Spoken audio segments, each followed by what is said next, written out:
19वीं सदी में यूरोप ने बहुत बड़ा बदलाव देखा, एक ऐसा बदलाव जिसने राजनीतिक और सामाजिक परिदृश्य को पूरी तरह बदल दिया। इस दौर में एक ताकतवर विचार का उदय हुआ, राष्ट्रवाद। असल में राष्ट्रवाद का मतलब है एक ऐसी मान्यता जिसमें एक ही भाषा, संस्कृति, इतिहास और आदर्शों से जुड़े लोग बाहरी नियंत्रण से मुक्त होकर अपना शासन खुद चलाना चाहते हैं। यह अपने राष्ट्र के प्रति गर्व की भावना है, एक साझा पहचान जो लोगों को एक साथ जोड़ती है। एकता और स्वनिर्धारण की यह तीव्र इच्छा पूरे यूरोप में फैल गई, जिससे साम्राज्य टूटे, सीमाएं फिर से बनी और राष्ट्रों का भविष्य गढ़ा गया। यह बड़े वादे और जबरदस्त उथल पुथल का दौर था, जहां आजादी की चाह अक्सर सत्ता और संघर्ष की हकीकतों से टकराती थी। राष्ट्रवाद का उदय एक जटिल घटना थी जो कई कारकों से प्रेरित थी और जिसने यूरोप के राजनीतिक नक्शे को बदल दिया। यह निबंध इस परिवर्तनकारी काल के केंद्र में जाता है। 19वीं सदी के यूरोप में राष्ट्रवाद के उद्गम, प्रमुख घटनाओं और स्थायी परिणामों की पड़ताल करता है। हम क्रांतियों के कोलाहल, नए राष्ट्रों के निर्माण और इस शक्तिशाली विचार की स्थायी विरासत के बारे में जानेंगे जिसने आज हमारी दुनिया को आकार दिया है। राष्ट्रवाद के बीज पहले से मौजूद थे, लेकिन उन्हें 1799 की फ्रांसीसी क्रांति में उपजाऊ जमीन मिली। इस प्रलयंकारी घटना ने पूरे यूरोप में सदमा पहुंचाया, स्थापित व्यवस्था को चुनौती दी और बदलाव की आग भड़का दी। क्रांति के नारे स्वतंत्रता, समानता और बंधुत्व फ्रांस की सीमाओं से बहुत दूर तक गूंजे, राष्ट्रीय चेतना की सोई हुई भावना को जगाया। क्रांति ने लोकप्रिय संप्रभुता के विचार का समर्थन किया, यह मान्यता कि सत्ता लोगों में निहित है, राजाओं या सम्राटों में नहीं। इस क्रांतिकारी विचार ने निरंकुश शासन के मूल पर ही प्रहार किया, जिससे पूरे यूरोप के लोगों को अपने शासकों की वैधता पर सवाल उठाने और अपने भाग्य में अपनी बात रखने की इच्छा हुई। फ्रांसीसी क्रांति आशा की किरण बनी, उत्पीड़न के खिलाफ सामूहिक कार्रवाई की शक्ति का प्रमाण। बाद में हुए नेपोलियन के युद्धों ने क्रांति के प्रभाव को और बढ़ा दिया। जैसे जैसे नेपोलियन की सेनाएं पूरे यूरोप में आगे बढ़ीं, वे अपने साथ न केवल फ्रांसीसी हथियारों की ताकत बल्कि क्रांतिकारी आदर्शों को भी ले गई, जिन्होंने क्रांति को जन्म दिया था।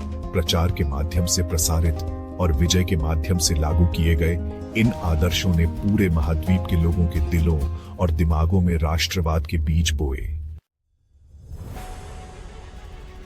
नेपोलियन बोनापार्ट, महत्वाकांक्षी सेनापति जिसने खुद को फ्रांस का सम्राट घोषित किया, ने क्रांति के आदर्शों को फैलाने और अनजाने में राष्ट्रवाद के उदय को बढ़ावा देने में महत्वपूर्ण भूमिका निभाई। सैन्य विजय के माध्यम से बनाया गया उसका साम्राज्य यूरोप के अधिकांश हिस्सों में फैला हुआ था, जिसने राजनीतिक परिदृश्य पर एक स्थायी छाप छोड़ी। जबकि नेपोलियन का प्राथमिक लक्ष्य फ्रांसीसी आधिपत्य स्थापित करना था, उसके कार्यों का अनपेक्षित परिणाम उन भूमियों में राष्ट्रीय चेतना को जगाना था जिन पर उसने विजय प्राप्त की थी।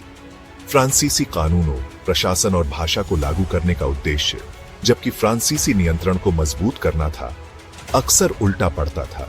विजित आबादी में आक्रोश और प्रतिरोध को बढ़ावा देता था। विडंबना यह है कि नेपोलियन की विजयों ने उन्हीं ताकतों के लिए बीज बोए जो अंततः उसके पतन का कारण बनी। राइन के परिसंघ के तहत अलग अलग जर्मन राज्यों को एकजुट करके नेपोलियन ने अनजाने में जर्मन एकता और पहचान की भावना को बढ़ावा दिया। राष्ट्रवाद की इस नई भावना का बाद में जर्मन एकीकरण के लिए प्रशिया ने अपने अभियान में उपयोग किया। 19वीं सदी के यूरोप में राष्ट्रवाद का उदय केवल राजनीतिक उथल-पुथल का परिणाम नहीं था, यह उस समय की सांस्कृतिक और कलात्मक धाराओं से भी गहराई से जुड़ा था। रूमानियत, एक ऐसा आंदोलन जिसने साहित्य, संगीत और कला में व्याप्त हो गया, राष्ट्रीय पहचान की बढ़ती भावना को आकार देने और व्यक्त करने में महत्वपूर्ण भूमिका निभाई। रूमानियत ने भावनाओं, अंतर्ज्ञान और व्यक्ति की शक्ति पर जोर दिया, तर्क और निष्पक्षता पर प्रबुद्धता के जोर को खारिज कर दिया।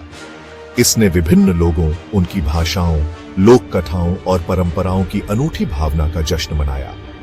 रोमांटिक कलाकार और लेखक अपने राष्ट्रों के स्तुति गायक बन गए, जिन्होंने वीरता, बलिदान और मातृभूमि के प्रति प्रेम की कहानियां गढ़ी।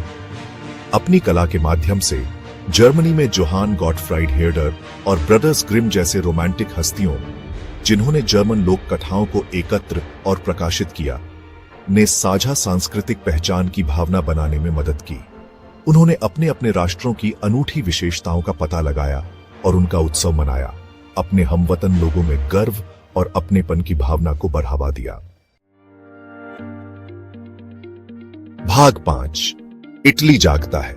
राज्यों के एक समूह ने एक राष्ट्र का निर्माण किया। सदियों से इतालवी प्रायद्वीप स्वतंत्र राज्यों का एक खंडित समूह था जो अक्सर विदेशी शासन के अधीन था। हालांकि 19वीं सदी में एक मजबूत स्वतंत्र इटली की साझा इच्छा से प्रेरित होकर इतालवी एकीकरण के लिए एक शक्तिशाली आंदोलन का उदय हुआ। एकीकरण का नेतृत्व करने वालों में ग्यूसेप मैज़िनी, एक भावुक राष्ट्रवादी जिसने यंग इटली आंदोलन की स्थापना की, और count Camillo Benso di Cavour, Piedmont Sardinia के चतुर प्रधानमंत्री, जिन्होंने कुशलतापूर्वक अपने राज्य को एक एकीकृत इटली का केंद्र बनाने के लिए काम किया। एकीकरण की प्रक्रिया चुनौतियों से भरी थी, जिसमें आंतरिक विभाजन और ऑस्ट्रिया का विरोध भी शामिल था, जिसने उत्तरी इटली के अधिकांश हिस्से को नियंत्रित किया था। हालांकि ग्यूसेप गैरिबाल्डी और उनके रेड शर्ट्स के सैन्य कारनामों, जिन्होंने दक्षिणी इटली को आजाद कराया, ने कैबोर के राजनयिक कौशल के साथ मिलकर अंततः 1861 में इटली के राज्य के निर्माण का मार्ग प्रशस्त किया। भाग 6। लोहे की मुट्ठी। बिस्मार्क और जर्मनी का एकीकरण। इटली की तरह जर्मनी लंबे समय से खंडित था, कई राज्यों और रियासतों में विभाजित था। हालांकि 19वीं सदी में प्रशिया का उदय एक प्रमुख शक्ति के रूप में हुआ, जिसका नेतृत्व ओटो वॉन बिस्मार्क ने किया, जो एक चालाक राजनेता थे, जिन्हें बाद में लौह चांसलर के रूप में जाना जाने लगा। बिस्मार्क एक कट्टर व्यवहारी, रियल पॉलिटिक में विश्वास रखते थे, एक राजनीतिक दर्शन जो किसी भी चीज से ऊपर शक्ति और राष्ट्रीय हित को प्राथमिकता देता था। प्रशियाई नेतृत्व में जर्मन एकीकरण के अपने लक्ष्य को प्राप्त करने के लिए उन्होंने कुशलतापूर्वक कूटनीति का इस्तेमाल किया और कई युद्ध लड़े। दूसरा श्लेस्विग युद्ध, ऑस्ट्रो प्रशियाई युद्ध और फ्रैंको प्रशियाई युद्ध। बिस्मार्क की रणनीति सफल साबित हुई। 1871 में फ्रैंको प्रशियाई युद्ध में फ्रांस पर प्रशिया की निर्णायक जीत के बाद वर्साय के हॉल ओन्फ मिरर्स में जर्मन साम्राज्य की घोषणा की गई, जो फ्रांसीसी हार और जर्मन एकीकरण का प्रतीक था। अपनी शक्तिशाली सेना और औद्योगिक ताकत के साथ नव एकीकृत जर्मनी जल्द ही यूरोपीय मंच पर एक प्रमुख शक्ति के रूप में उभरेगा। यूरोप पर राष्ट्रवाद का प्रभाव गहरा और दूरगामी था। इसने न केवल इटली और जर्मनी जैसे देशों के एकीकरण का नेतृत्व किया, बल्कि पूरे महाद्वीप में स्वतंत्रता आंदोलनों को भी बढ़ावा दिया। राष्ट्रवादी उत्साह ने लोगों को आत्मनिर्णय के लिए लड़ने के लिए प्रेरित किया, जिससे अक्सर क्रांतियां हुईं और सीमाएं फिर से खींची गईं। राष्ट्रवाद के गहरे परिणाम भी हुए। इसने राष्ट्रों के बीच प्रतिद्वंद्विता और अविश्वास के बीज बोए, जिससे प्रतिस्पर्धा और संघर्ष का माहौल बना। यह तनाव अंततः प्रथम विश्व युद्ध के रूप में सामने आया, एक विनाशकारी संघर्ष जिसने यूरोप और दुनिया को बदल दिया। एक अधूरे सिम्फनी की तरह राष्ट्रवाद का विकास जारी है और हमारी दुनिया को आकार देता है। 19वीं सदी ने आधुनिक राष्ट्र राज्य की नींव रखी, लेकिन राष्ट्रवाद का सफर अभी पूरा नहीं हुआ है। आज भी हम राष्ट्रवादी आंदोलनों के पुनरुत्थान और दुनिया के विभिन्न हिस्सों में आत्मनिर्णय के लिए चल रहे संघर्ष को देखते हैं। जैसे जैसे हम यूरोप में राष्ट्रवाद के इतिहास पर विचार करते हैं, हमें एकजुट करने और विभाजित करने, प्रेरित करने और नष्ट करने की इसकी शक्ति की याद आती है। राष्ट्रवाद की विरासत एक जटिल और बहुआयामी है। पहचान, अपनेपन और संप्रभुता की स्थायी मानवीय इच्छा का प्रमाण।